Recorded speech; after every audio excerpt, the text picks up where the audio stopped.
आज एक दिल की बात करनी है। हम लोग हमेशा लड़कियों को बोलते हैं आजकल रफ एंड टफ बनो, स्ट्रॉन्ग बनो, अपने आप को संभालना सीखो, लड़ना सीखो, कभी कभी सेल्फ डिफेंस। लेकिन हम क्या बॉयज को बोलते हैं कि सेंसिटिव बनो, इमोशंस को दिखाने में कोई दिक्कत नहीं है, यू कैन क्राई समटाइम्स। हम क्या अपनी आम भाषा में ये सब बातें बोलते हैं? I have this question for you. So आज का हमारा टॉपिक जो है वो इमोशनल क्वोशंट पे है, but I will direct it more towards emotional quotient in men, because statistically EQ is higher in women and females than men. IQ होता है intelligent quotient, EQ होता है emotional quotient. IQ एक उम्र तक बढ़ता है which is around 12 to 13 years of age. EQ के बढ़ने की या कंट्रोल करने की कोई भी उम्र नहीं होती। एक 80 साल का इंसान भी अपने EQ को improve कर सकता है। So let's talk about few ways how you can manage your EQ. Self-awareness. What do you mean by self-awareness?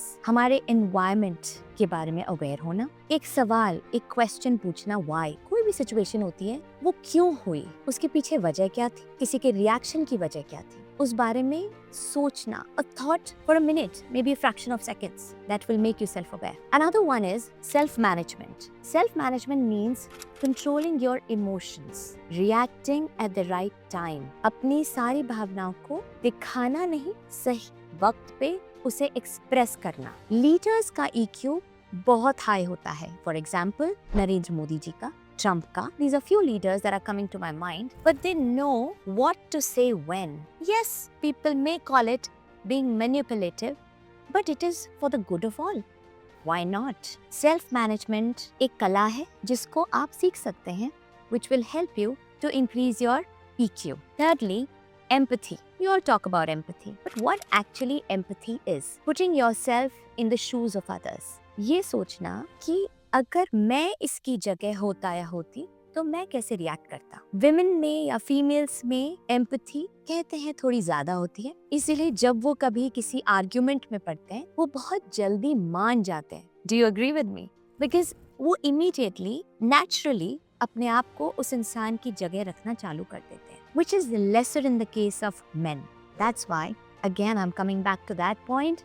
Relationships, maintaining social friendships is another way to increase your EQ. अगर आप lonely रहेंगे, लोगों से बातचीत नहीं करेंगे, लोगों के point of views नहीं देखना चाहेंगे, या सिर्फ बिना बात करे अपनी opinion बनाना चाहेंगे, this will never help you to be interactive with people, to be empathetic with people, to be a good person. So for that, you need to have people around you. You need to have relationships in your life. And lastly, motivation and inspiration. आप लोग जो घर में अपना माहौल देखते हैं, अपने आसपास अपने दोस्तों के साथ देखते हैं, how they treat other people, how your parents treat other people has a huge impact, especially on children and on the youth. So to have a better EQ, the right motivation has to be there, right inspiration has to be there around you. जैसे मैंने अभी leaders की बात करी, leaders का EQ बहुत strong होता है, छोटे बच्चों का भी EQ बहुत स्ट्रांग होता है। एक छोटा सा बच्चा, उसको अपनी माँ से कुछ चाहिए,